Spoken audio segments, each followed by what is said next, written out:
हम इंसान आज कितने आधुनिक बन चुके हैं। हम धरती के बाहर जा सकते हैं और अंतरिक्ष में करोड़ों प्रकाश वर्ष दूर देख सकते हैं। हमारे पास विज्ञान है जो हमारे प्रश्नों का उत्तर देता है।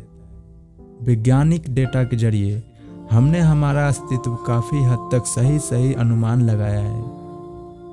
पृथ्वी जो हमारा घर है, जहाँ मनुष्य ने कई पीढ़ियाँ बिताई है, जिसने कई करोड़ साल तक अपने जीवन के आश्रय दिया है और आज भी देता आ रहा है।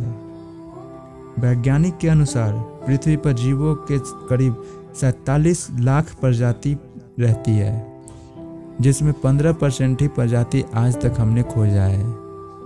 आखिरकार ये सारे जानवर आए कहाँ से थे? आखिर धरती पर जीवन की शुरुआत कैसे हुई थी? इसे जानने के लिए हमें समय के पीछे जाना होगा, उस समय जहां धरती शुरुआती अवस्था में थी। तो आइए चलते हैं आज से करीब 4.5 अरब साल पीछे। चट्टान का एक बहुत ही विशाल सा गोला एक बेनाम तारा का चक्कर लगा रहा था। इसका सतह पिघले हुए लावा में बना हुआ था और इस पर जीवन का नामो निशान नहीं था। इस वक्त पृथ्वी पर लगातार आसमानों से छोटे छोटे चट्टानों की बारिश हो रही थी। काफ़ी लंबे समय तक यह प्रक्रिया चलती रही। इसके बाद चट्टानों के एक विशाल सा गोले ने एक ग्रह का रूप लिया।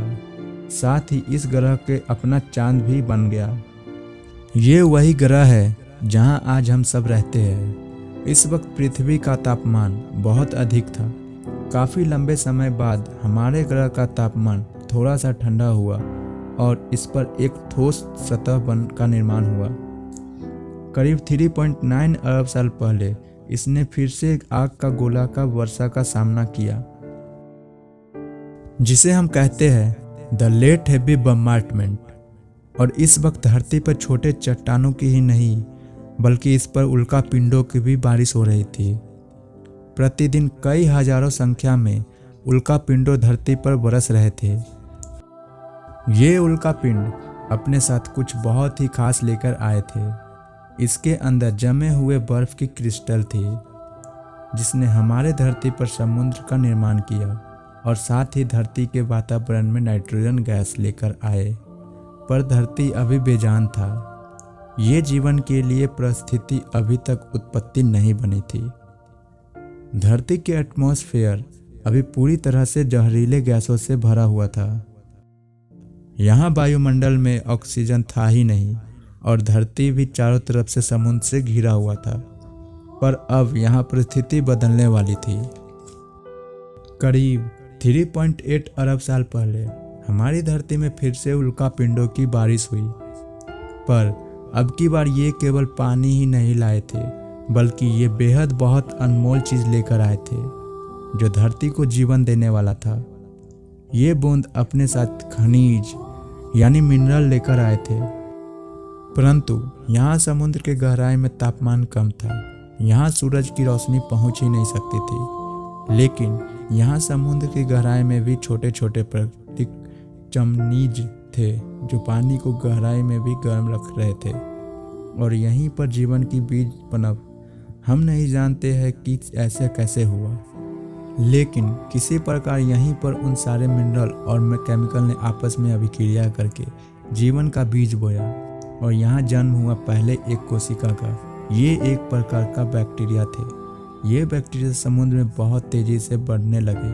अब ये पानी के पूरी तरह से इन सूक्ष्म कोशिका जीवों से भर गया था। कई करोड़ साल बाद यानी आज से करीब 3.5 अरब साल पहले समुद्र के अंदर इन बैक्टीरिया की संख्या इतनी बढ़ गई थी कि ये आपस में जुड़कर इस प्रकार के पत्थर जैसे रचनाओं में बदल गई थी, जिसे कहते हैं हम स्टोमेटिलाइट। ये एक चट्टान अपने आप में बैक्टीरिया की एक पूरी बस्ती है। ये बैक्टीरिया सूरज की रोशनी को भोजन में बदलती थी और इन प्रक्रिया को हम बेहतर रूप से जानते हैं प्रकाश संश्लेषण के नाम से। एक बाई प्रोडक्ट को निकलते थे एक गैस ऑक्सीजन। इन सूक्ष्म जीवों ने धरती पर एक सबसे अनमोल चीज का निर्माण किया जो धरती में जीवन पनपने के लिए सबसे ज़्यादा महत्वपूर्ण था। और वास्तव में इसके बिना धरती पर कोई चीज़ जीवित नहीं रह पाता। करीब 2 अरब सालों तक पृथ्वी के वायुमंडल में ऑक्सीजन का मात्रा लगातार बढ़ती रही। आज से करीब 1.5 अरब सालों पहले धरती में अभी किसी प्रकार का कॉम्प्लेक्स विकसित नहीं हुआ था और न ही धरती पर इतने बड़े बड़े महाद्वीप थे। धरती पर केवल छोटे छोटे द्वीप थे जो चारों तरफ से पानी से घिरा हुआ था। मगर अब धरती के क्रिस्टल में हलचल होने लगी।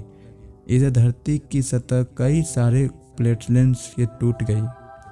फिर इन प्लेट्स में मूवमेंट्स के कारण ये सारे द्वीप आपस में जुड़ गए और एक सुपर कॉम्पोनेंट का निर्माण किया जिसका नाम था रोडीना।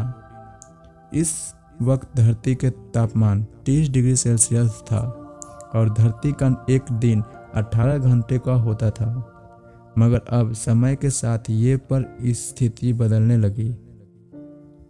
आज से करीब 75 करोड़ साल पहले धरती की रूपरेखा बदल रही थी।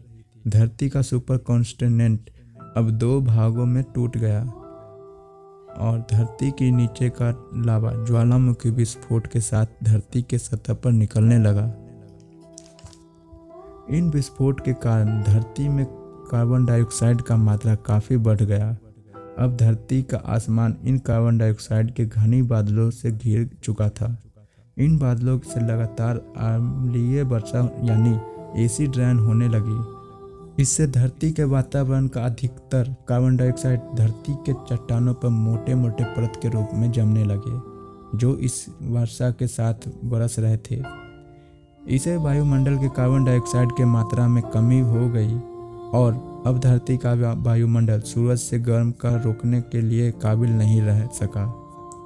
इससे धरती का तापमान कम होने लगा और धरती पर पहले आइसेज की शुरुआत हुई। आज तक का सबसे लंबा आइसेज था, लेकिन ये हमेशा के लिए नहीं रहने वाला था। समय के साथ साथ वायुमंडल में कार्बन डाइऑक्साइड का मात्रा फिर से बढ़ने लगी और पृथ्वी का तापमान फिर से बढ़ने लगा।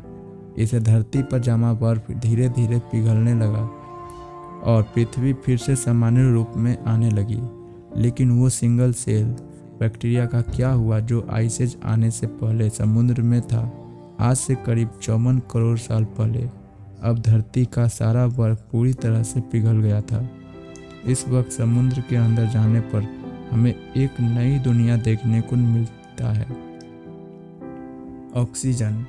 ऑक्सीजन के उपलब्धता में अब भी एक कोशिका जीव कई अन्य रूपों में विकसित हो चुकी थी।